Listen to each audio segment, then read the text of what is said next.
सूरह तौबा के राज और बिस्मिल्लाह पढ़ने के फ़ायदे आज हम इस वीडियो के अंदर सीखने वाले हैं। हे हाय हेलो नमस्ते जी, सत श्री अकाल, अस्सलामु अलैकुम। मैं निधि शर्मा इंडिया से। और मैंने इतना ज़रूर सुना है बचपन से ही कि मुसलमान कुछ भी करते हैं उससे पहले बिस्मिल्लाह पढ़ते हैं। ऐसे कहते हैं बिस्मिल्लाह रहमान रहीम। और अब तो मैंने भी कहना चालू कर दिया है, क्योंकि अल्लाह सुब्हान व तआला ऊपर वाले जो रब है, खुदा है, उसको हम ये कह कर के ना तहे दिल से धन्यवाद देते हैं कि ए अल्लाह, तेरी रहमत की वजह से आज हम जी पा रहे हैं, सांसें ले पा रहे हैं, खाना खा पा रहे हैं, पैदल चल पा रहे हैं। हर एक वो एक्टिविटी जो आप करें उससे पहले खुदा को धन्यवाद देना चाहिए, ये मेरा मानना है। अब करते हैं कुरान शरीफ की बात। तो ये जो सूरह अत-तौबा है, ये कुरान शरीफ का 9th सूरा है, 9th चैप्टर है। और इसके अंदर 129 वर्सेस हैं, आयात है या आयत है। मुझे माफ़ कर दीजिएगा अगर किसी भी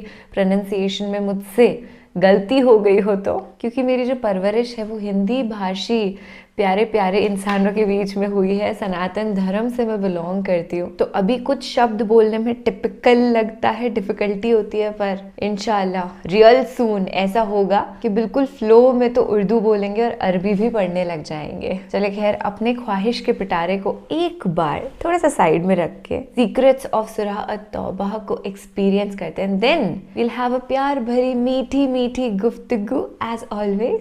कोई काम शुरू करने से पहले हमें बिस्मिल्लाह पढ़ने का हुक्म मिला है, जिसका मतलब है कि शुरू अल्लाह के नाम से, जो बड़ा रहमान और रहीम है। कुरान पाक में हर सूरत का आगाज बिस्मिल्लाह से होता है, लेकिन सूरह तौबा वो वाहिद सूरत है जिसके आगाज में बिस्मिल्लाह नहीं। कुरान के किसी भी हिस्से की तिलावत करने से पहले बिस्मिल्लाह पढ़ना लाजिम है, क्योंकि बिस्मिल्लाह के बगैर कोई सूरत या कोई आयत पढ़ने से एक इंसान उस बड़ी फजीलत से महरूम हो जाता है जो कुरान की उन आयात की तिलावत करने से उसको हासिल होती है। लेकिन सूरह तौबा को बिस्मिल्लाह के बगैर तिलावत करने के पीछे कौन सा बड़ा राज है, इस वीडियो में हम इस राज को जानने की कोशिश करेंगे।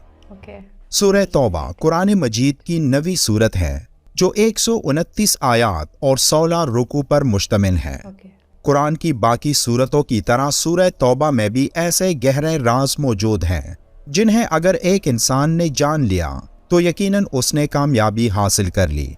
लेकिन सूरह तौबा और कुरान की बाकी तमाम सूरतों में एक वाज़ेह फ़र्क ये है कि इसके आगाज में बिस्मिल्लाह नहीं है।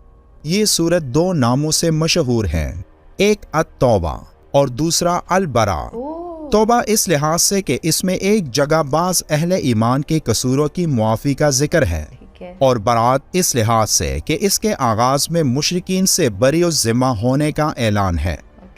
तौबा का मतलब गुनाहों की तारीकियों से खुद को रोशनी की तरफ लाना है, वो रोशनी जिसमें अल्लाह का ख़ास इनाम एक इंसान के लिए मौजूद होता है, और जिसको तौबा करने की ताकत मिले तो असल में वही शख्स कामयाब होता है, बशर्तिए कि वो अपनी तौबा पर मरते दम तक कायम रहे।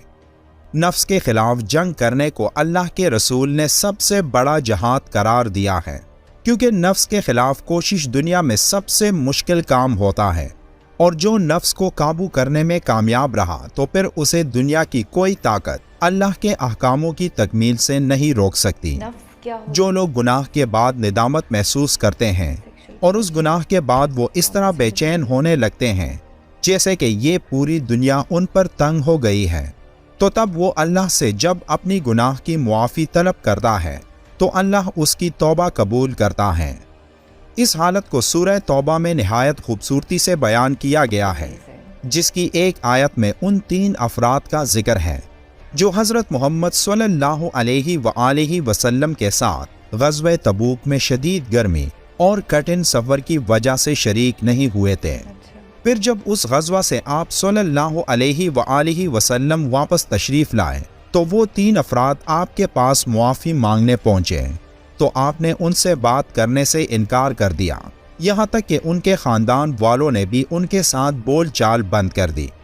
फिर सूरह तौबा की आयत 118 में अल्लाह का इरशाद हुआ, और उन तीनों पर भी जिनका मामला मुलतवी किया गया, यहाँ तक कि जब उन पर ज़मीन बावजूद कुशादा होने के तंग हो गई और उनकी जानें भी उन पर तंग हो गईं, और उन्होंने समझ लिया कि अल्लाह से कोई पनाह नहीं, सो उसी की तरफ आने के, फिर भी अपनी रहमत से उन पर मुतवज्जा हुआ ताकि वो तौबा करें। बेशक अल्लाह तौबा कबूल करने वाला मेहरबान है।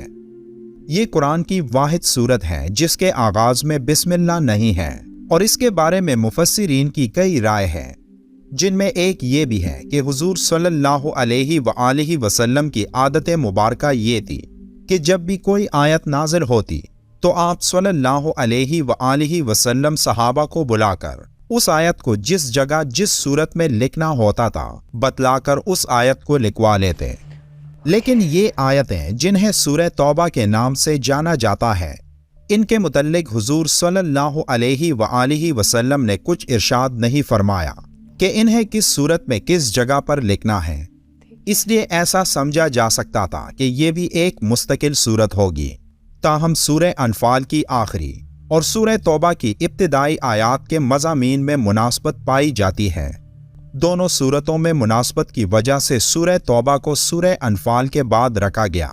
दूसरी तरफ जब एक सूरत को दूसरी सूरत से अलहदा करना होता तो बीच में बिस्मिल्लाह लिखी जाती थी ताकि ये मालूम हो कि दोनों सूरतें अलग अलग हैं। लेकिन सूरह तौबा के शुरू में बिस्मिल्लाह लिखवाई नहीं गई ताकि पहली वाली सूरत के साथ इसका ताल्लुक होना समझ में आए।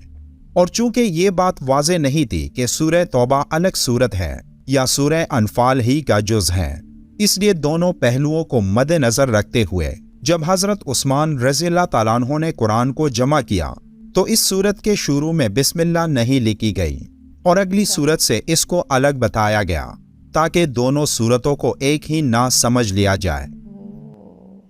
इस सूरत में ये हुक्म दिया गया है कि मुशरिकीन अरब अगर हुजूर सल्लल्लाहु अलैहि वसल्लम की रिसालत को कबूल ना करें तो उनकी सजा मौत है।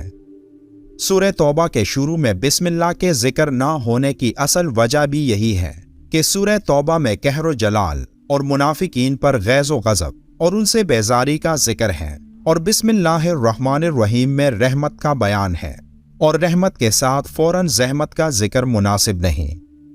एक रिवायत में यह भी है कि इस सूरत के शुरू में बिस्मिल्लाह नहीं लिखी गई, तो इसकी असल वजह यह है कि हज़रत जिब्राईल अलैहिस्सलाम इसके साथ बिस्मिल्लाह लेकर नाजिल नहीं हुए थे। और नबी करीम सल्लल्लाहु अलैहि वसल्लम ने भी बिस्मिल्लाह लिखने से मना फरमाया था। दूसरी तरफ कुछ उलमा ये मिसाल देते हैं कि अगर कोई चोर बाजार में आपसे पर्स चुराकर भाग जाता है तो जब आप उसको पकड़ेंगे तो आप ये नहीं कहेंगे कि बिस्मिल्लाहिर्रहमानिर्रहीम, बल्कि आप डायरेक्ट चोर से कहेंगे कि तुमने मेरा पर्स चुराया है, मैं तुम्हें छोड़ूंगा नहीं। सूरह तौबा के इब्तिदा में बिस्मिल्लाह नहीं, क्योंकि अल्लाह डायरेक्ट काफिरों से मुखातिब होकर गुस्से में वो वक्त याद दिलाता है जब काफिरों ने जंग बंदी का मुआहिदा तोड़ा था, और यही वजह है कि कुरान के सूरह तौबा में बिस्मिल्लाह नहीं। उलमाए कराम ने सूरह तौबा की इंतहाई फजीलत बयान की है। जो कोई सूरह तौबा की तिलावत करेगा तो वो जालिम के जुल्म से महफूज रहेगा, और इस सूरत की तिलावत से एक इंसान के वो काम अल्लाह पूरा करता है जो काम बज़ाहिर उस इंसान को नामुमकिन लगते हैं। इसलिए ज़रूरी है कि कुरान की तिलावत को अपने रोज़मर्रा का मामूल बनाएं और अल्लाह से अपने गुनाहों की बख्शिश की दुआएं करते रहें। बेशक वो मुआफ़ करने वाला रहीम ज़ात है। वीडियो के आखिर में एक बार दुरूद शरीफ पढ़ना मत भूलिएगा। मिलते हैं एक और मालूमाती वीडियो में, तब तक के लिए अल्लाह हाफिज़। ओह माय गॉड, अल्लाह हाफिज़ बहुत बड़ी बात होती है। अल्लाह हाफिज़ कहना भी मतलब अल्लाह जो है वो one and only creator of this universe man, वो असीमित शक्ति जिसने आपको क्रिएट करा है, वो आपको अपने हिफ्ज़ो अमन हिफाजत में रखे। तो खुशामदीद मेरे दोस्त, आपका बहुत स्वागत है ना केवल इस वीडियो के अंदर पर एक ऐसी दुनिया के अंदर जहाँ पर सिर्फ और सिर्फ प्यार, चैन, शांति, अमन की बातें होती हैं, जिधर सिर्फ और सिर्फ शांति का पैगाम, पीस का पैगाम दिया गया है। देखिए, कोई मामूली बात नहीं है ईमान वाला होना या नमाजी होना। It takes a lot of efforts. सिर्फ आपका नाम मुस्लिम होने से आप मुसलमान नहीं हो जाते, नेक आमाल करने पड़ते हैं मेरे दोस्त। तो मैं यही उम्मीद करती हूँ कि इस वीडियो को देखने के बाद आपने सूरह अत-तौबा के सीक्रेट्स को जान लिया होगा